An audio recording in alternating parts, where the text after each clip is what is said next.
I think we need to understand surveillance in cyberspace, that there's an enormous amount of surveillance. Whether it's corporate surveillance, Google reading your email in order to send you ads, Facebook, or surveillance by governments, whether it's the US or Israel or China or Russia or European countries.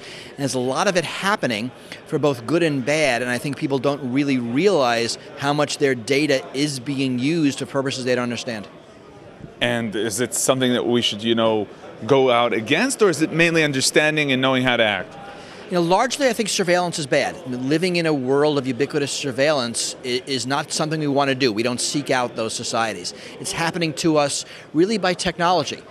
Convenience on the corporate side, fear on the government side, and it's really making a world where we're losing the ephemeral, where we're losing the ability to speak our minds without it being recorded. And that's very dangerous. It's the first time in society that's happening, and I'm not convinced we really understand the implications. Socially speaking, in terms of the way people behave, we see people posting where they are, what they're doing. It seems that the public is going with that atmosphere of, no privacy.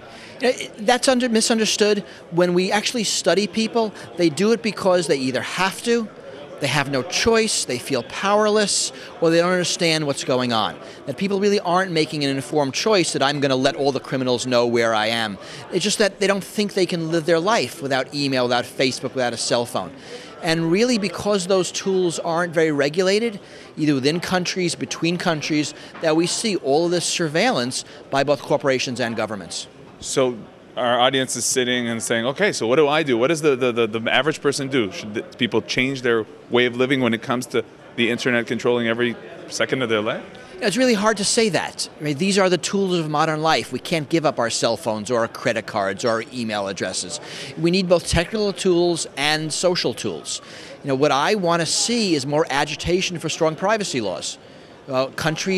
People really need the ability to know their data is private. In the United States, we've seen some enormous data thefts in the past few weeks, both out of government databases and out of corporate databases. There's not a lot of regulation in that space, and that's important. A few words about the Sony breach, really. What did we see there, and what can we learn from what happened? The Sony breach was a nation, North Korea, attacking a U.S. company over a movie. And what we're seeing is more examples of governments going after non-government entities. We're used to governments fighting governments. We're not really used to governments fighting corporations. We're here in Israel. What are you seeing here? What have you learned? What do you understand about how Israel relates to this whole issue of cybersecurity? Israel is in a somewhat unique position because of the ongoing Palestinian conflict. There's a lot more synergy between the police and the military. There's a lot more definitive government threat. As a corporate system, it's still a very free market. So I think you have a lot of different pressures. You're going to see different decisions made, but these choices and these dilemmas are all the same.